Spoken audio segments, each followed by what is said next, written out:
Hello, গরুর মাংসের খারাপ দিক সম্পর্কে তো আমরা সকলেই জানি। গরুর মাংস খেলে কোলেস্টেরল লেভেল বৃদ্ধি পায়, গরুর মাংস খেলে আপনার হৃৎপিণ্ডের ঝুঁকি বৃদ্ধি পায়, গরুর মাংস আপনার শরীরে ডায়াবেটিক্সের ঝুঁকি বৃদ্ধি করে দেয় এবং গরুর মাংস খেলে আপনার কিডনিজনিত নানানবিধ সমস্যা হতে পারে। কিন্তু আপনি যদি পরিমিতভাবে এবং একটু বুদ্ধি করে গরুর মাংস খেতে পারেন, এই গরুর মাংসে কিন্তু খুব ভালো দিকও আছে। আজকে কথা বলবো গরুর মাংসের সেই ভালো দিকগুলো নিয়ে। নাম্বার 1, গরুর মাংসের যে প্রোটিন সেটা হচ্ছে এক ধরনের কমপ্লিট প্রোটিন, অর্থাৎ সকল ধরনের অ্যামাইনো অ্যাসিড আছে এমন এক ধরনের প্রোটিন যেটা আপনি সচরাচর সবজি অন্যান্য যে চিপ সোর্স অফ প্রোটিন আছে সেগুলো থেকে পাবেন না।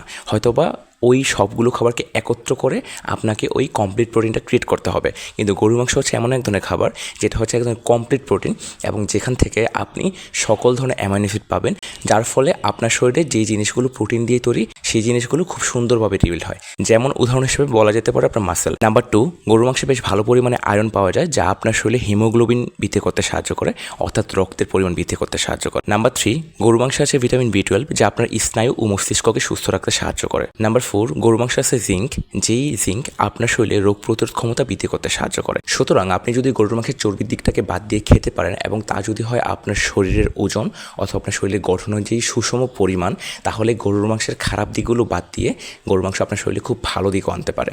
এবং সেটা টোটালি ডিপেন্ড করছে আপনি গরুর মাংসকে কতটুকু খাচ্ছেন এবং কীভাবে খাচ্ছেন। আল্লাহর প্রদত্ত কোনো খাবারই খারাপ নয় যদি সেটাকে বেছে এবং সঠিক নিয়মে খাওয়া হয়। ধন্যবাদ সবাইকে।